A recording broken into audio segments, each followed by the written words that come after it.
Assalamualaikum warahmatullahi wabarakatuh.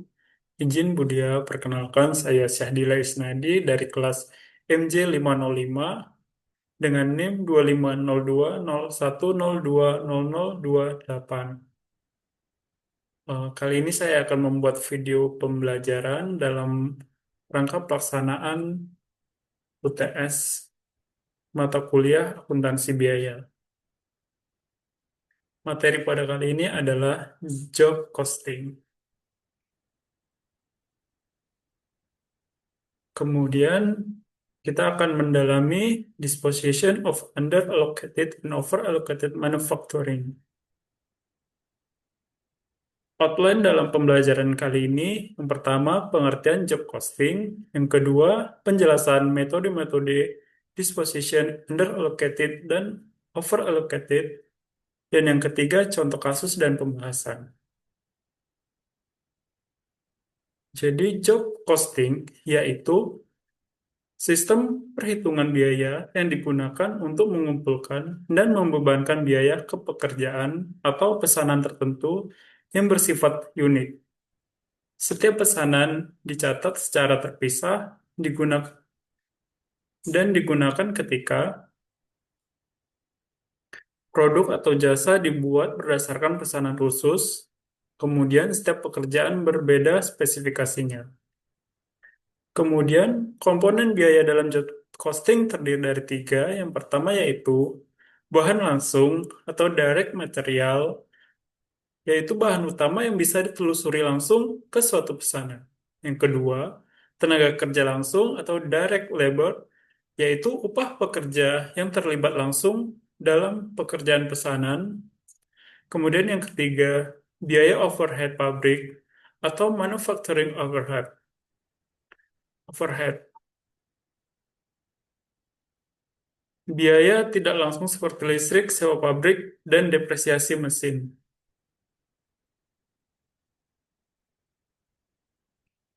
Kemudian, metode disposition under allocated dan over allocated. Terdiri dari tiga. Yang pertama yaitu penghapusan langsung ke COGS atau write off to cost of goods sold. Kemudian yang kedua, proration based on ending balance before proration in work in process control, finished good control, and cost of goods sold. Kemudian yang ketiga, proration based on the overhead allocated in 2020 before proration in the ending balance of work in process control, finished good control, and cost of goods sold. Yang pertama yaitu metode ini menghapus seluruh selisih overhead pabrik, baik over athlete maupun under athlete, dengan langsung menutup ke akun beban pokok penjualan atau COGS. Kemudian yang kedua, metode progresi ini mendistribusikan selisih overhead pabrik berdasarkan proporsi saldo akhir akun persediaan dan COGS sebelum prorasi. Artinya, jika saldo work in process FG dan COGS memiliki konsumsi overhead yang berbeda-beda, maka selisih overhead dibagi menurut nilai akhir ending balance masing-masing akun. Kemudian yang ketiga, dalam metode ini, progresi selisih overhead dilakukan bukan berdasarkan ending balance, tetapi berdasarkan jumlah overhead yang dialokasikan atau apply manufacturing overhead ke work in process FG dan COGS selama periode tertentu, misalnya tahun 2020. Ini adalah metode yang paling tepat secara teori gaya, khususnya dalam sistem activity-based costing atau job order costing. Kemudian contoh kasus, The Jav Radiator Company menggunakan normal costing system dengan single MOH, cost pool, dan jumlah jam kerja mesin machine hours sebagai cost allocation base. Data berikut adalah data tahun 2020. Biaya manufacturing overhead yang dianggarkan atau budget manufacturing overhead cost yaitu sebesar 50 miliar. Kemudian basis alokasi overhead atau overhead allocation base yaitu machine hours. Jumlah jam kerja mesin yang dianggarkan atau budgeted machine hours yaitu 900.000 jam mesin. Kemudian biaya manufacturing overhead yang terjadi atau MOH cost incur yaitu 55 miliar. Kemudian jam kerja mesin aktual, aktual mesin hours yaitu 850.000. Jadi di sini terdapat selisih jumlah jam kerja yang dianggarkan dibandingkan dengan jam kerja aktual. Kemudian data jam kerja mesin dan saldo akhir ending balance sebelum prorasi dari under atau over allocated overhead adalah sebagai berikut.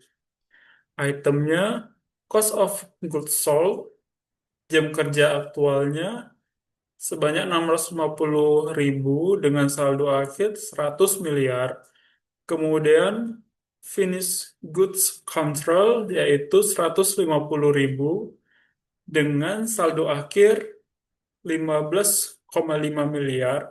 Kemudian work in process control jam kerja 80.000 dan saldo akhir tahun 2020 adalah sebesar 9,5 miliar.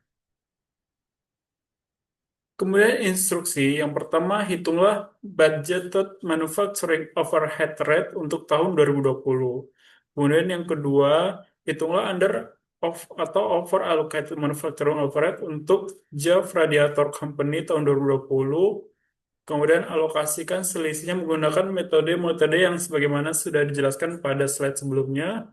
Kemudian yang ketiga, metode mana yang Anda pilih? Jelaskan mengapa metode tersebut yang Anda pilih. Baik, pembahasannya adalah sebagai berikut. Satu, budgeted manufacturing overhead rate untuk tahun 2020 dengan formula yaitu biaya MOH yang dianggarkan atau manufacturing overhead yang dianggarkan dibagi dengan jumlah jam kerja mesin yang dianggarkan. Pada soal sebelum pada soal yang ditampilkan yaitu biaya yang dianggarkan yaitu sebesar 50 miliar, sedangkan jam kerja mesin yang dianggarkan itu 900.000 jam, maka budgeted manufacturing overhead rate tahun 2020 adalah sebesar 55.000 per jam kerja mesin.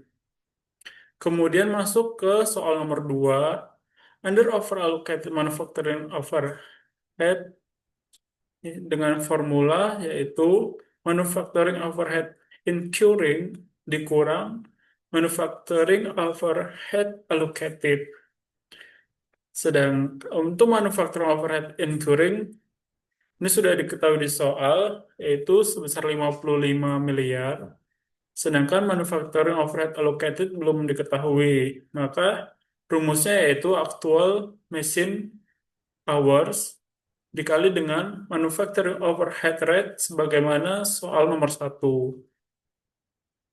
Sehingga dihitung sama dengan 55 miliar dikurang 850.000 dikali 55.555,56 yaitu 55 miliar dikurang 47.222.226.000 rupiah sehingga diperoleh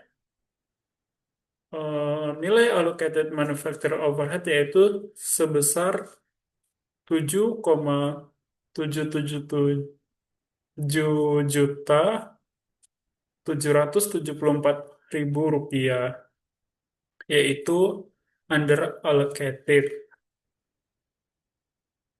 Kenapa under allocated?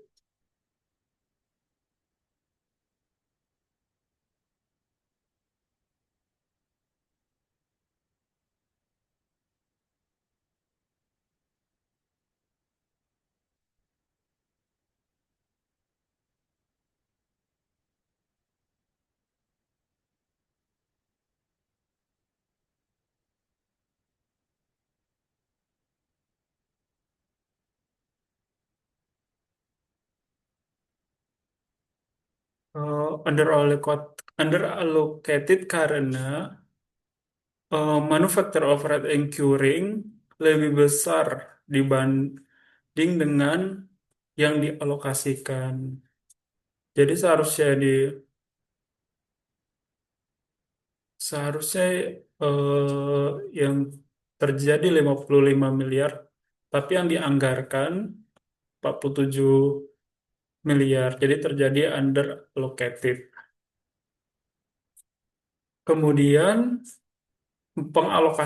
soal selanjutnya, pengalokasian selisihnya dengan menggunakan metode sebagai berikut. Yang pertama dengan metode penghapusan langsung ke COGS atau write off to cost of goods sold. Karena metode ini sudah jelas dibilang langsung ke COGS, maka dari alokasi terhadap 7 miliar tadi langsung dialokasikan ke COGS yang awalnya 100 miliar, 100 miliar pada ending balance-nya 100 miliar ditambah dengan 7 miliar sehingga bertambah saldo akhir COGS setelah alokasi. Untuk akun-akun yang lain tidak berubah. Kemudian metode selanjutnya yaitu proration based on ending balance before proration in work in process control, finished good control, and cost of goods sold. Pada metode ini, pengalokasian 7 miliar dibagi rata ke masing-masing akun. Pembagiannya ini berdasarkan persentase dari saldo akhir dibagi dengan jumlah ketiga akun ini. Untuk work in process, persentasenya 7,6. 7,6 didapat dari 9,5 dibagi 125 miliar. Begitu juga untuk akun-akun selanjutnya. Kemudian persentase ini dikalikan dengan pengalokasi under allocated yang tadi yaitu 7 miliar, yaitu 7,60% dikali 7 miliar, sehingga didapat angka 591 juta 110.824, sehingga saldo akhir 2020 untuk work in process yaitu 9,5 miliar ditambah dengan 591.110.824, sehingga diperoleh ending balance yaitu 10 miliar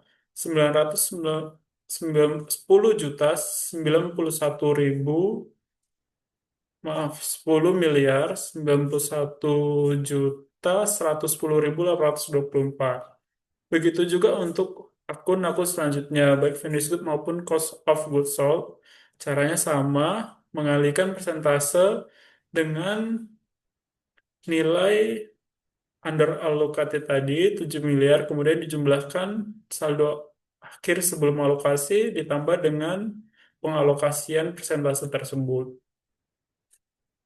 Perbedaannya dengan metode selanjutnya, jika metode sebelumnya, jika sebelumnya hanya COGS yang berubah, pada metode selanjutnya semua akun ikut berubah karena dibagi rata berdasarkan persentase saldo akhirnya. Kemudian metode ketiga atau proration based on overhead allocated in 2020 before proration in the ending balance of work in process control, finished goods control, and cost of goods sold. Yang pertama ada caranya kita hitung dulu persentase overhead yang dialokasikan di tahun 2020 sebelum prorasi. Eh, untuk jam kerja ini kita lihat jam kerja aktual Putri di software. Dari jam kerja mesin aktual ini kita ambil, kemudian dikalikan dengan budgeted manufacturing overhead rate, sehingga diperoleh perhitungan overhead yang dialokasikan. Contoh work in process, tadi jam kerja mesin aktual 80.000 dikali dengan budgeted manufacturer overhead rate 55.555,56 diperoleh 4.444.444.800. Kemudian langkah selanjutnya juga dilakukan pada finished good, cost of goods sold, kemudian dijumlahkan. Kemudian persentasenya itu perhitungan overhead yang dialokasikan tadi, 4 miliar tadi dibagi dengan 48, sehingga diperoleh persentase berturut-turut 9,09, 17,05, kemudian 73,86. Dari angka persentase ini kemudian dikalikan dengan pengalokasian yang 7 miliar tadi, kemudian ditambahkan dengan saldo masing-masing akun. Perhitungannya adalah sebagai berikut. Contoh work in process, nilai persentasenya tadi 9,09 dikali dengan 7 miliar 777.774.000 yaitu 707.070.364 yaitu 10 menjadi ditambah 9,5 miliar ditambah 707 juta yaitu 10.207.070.364. Ini sedikit berbeda dengan yang metode kedua, karena ini mempertimbangkan jam kerja mesin aktual. Seperti itu dari penjelasan dari masing-masing metode.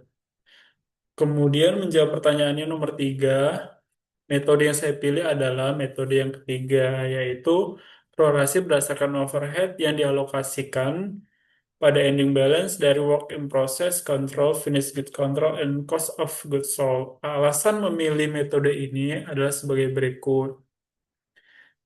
Affiliate over yang pertama, affiliate overhead mencerminkan konsumsi overhead yang sebenarnya oleh setiap akun. Karena dijelaskan di sini kita melihat dari jam kerja mesin aktual. Kemudian yang kedua, selisih overhead atau over under applet terjadi karena perbedaan antara overhead aktual dan overhead dialokasikan. Karena itu, logis jika selisih tersebut dibagikan sesuai dengan porsi masing-masing akun dalam menerima alokasi overhead. Yang ketiga, metode ini dianggap paling akurat dan fair menurut cost accounting theory karena mempertahankan hubungan sebab akibat atau cause and effect relationship.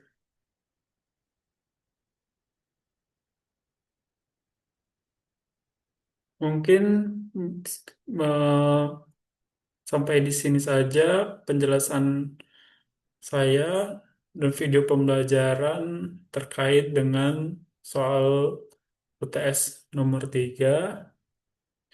Lebih dan kurangnya saya mohon maaf. Wabillahi taufik wal hidayah. Wassalamualaikum warahmatullahi wabarakatuh.